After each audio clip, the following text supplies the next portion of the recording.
নমস্কার বন্ধুরা, কেমন আছো তোমরা সবাই? হাতসব সাবানের আরও একটি ভিডিওতে তোমাদের সবাইকে স্বাগত।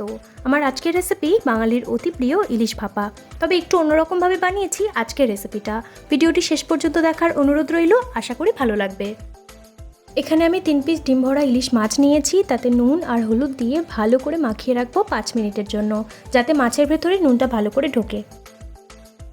এদিকে কিছু মশলা নিয়েছি, 1 চামচ সাদা কালো সর্ষে, 2-3টে কাঁচা লঙ্কা, হাফ চামচ রাঁধুনি আর 1 চামচ পোস্ত। প্রথমে সর্ষে আর রাঁধুনি 1 চিমটে নুন আর হলুদ দিয়ে ভালো করে বেটে নেব। সর্ষে আর রাঁধুনি ভালো করে বেটে নিয়ে একে একে পোস্ত আর কাঁচা লঙ্কা সব কিছু একসাথে ভালো করে বেটে নেব। এখানে আমি মশলাগুলো শিলে বেটে নিয়েছি, তোমরা চাইলে মিক্সার গ্রাইন্ডারেও বেটে নিতে পারো, তবে শিলে বাটা মশলায় রান্নার এক আলাদাই স্বাদ। এরপর মাছের মধ্যে শিলে বাটা মশলা ভালো করে মাছের গায়ে মাখিয়ে শেষে উপর থেকে 2 চামচ সর্ষের তেল দিয়ে সব কিছু ভালো করে মিশিয়ে 5 মিনিট রেস্টে রাখবো। 5 মিনিট পর কড়াইতে দিয়েছি 2 চামচ সর্ষের তেল। তেল গরম হলে কালো জিরে ফোড়ন দিয়ে একে একে মাছগুলো দিয়ে এক পিঠ উল্টে নেব।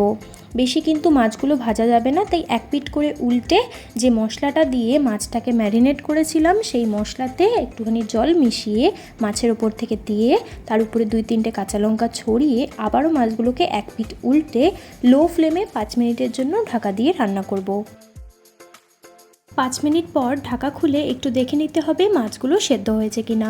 ইলিশ মাছ রান্না হতে একদমই বেশি সময় লাগে না, তাই পুরো রান্নাটা লো ফ্লেমেই করতে হবে, নাহলে কিন্তু মশলা পুড়ে যেতে পারে।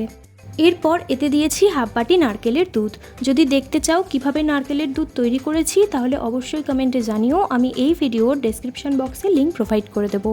নারকেলের দুধটা দিয়ে ভালো করে মিশিয়ে লো ফ্লেমে ঢাকা চাপা দিয়ে রান্না করব 5 মিনিটের জন্য। এই সময় মাছগুলো ভীষণ নরম হয়ে গেছে, তাই মাছগুলো উল্টাতে গেলে ভেঙে যেতে পারে, তাই আলতো হাতে নেড়ে নিয়ে উপর থেকে 1 চামচ কাঁচা সর্ষের তেল ছড়িয়ে গ্যাস অফ করে ঢাকা চাপা দিয়ে রাখবো 5 মিনিটের জন্য।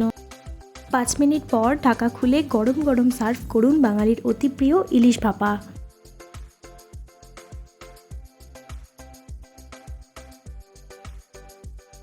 কেমন লাগলো আমার আজকের রেসিপি অবশ্যই কমেন্টে জানিও। ভালো লাগলে একটা লাইক করে দিও। এরকম নিত্য নতুন স্বাদের রেসিপি দেখার জন্য আমার চ্যানেলটা সাবস্ক্রাইব করতে কিন্তু একদম ভুলো না। ততক্ষণের জন্য সবাই খুব ভালো থেকো আর সবাইকে ভালো রেখো। দেখা হবে পরের কোনো ভিডিওতে নতুন কোনো রেসিপি নিয়ে।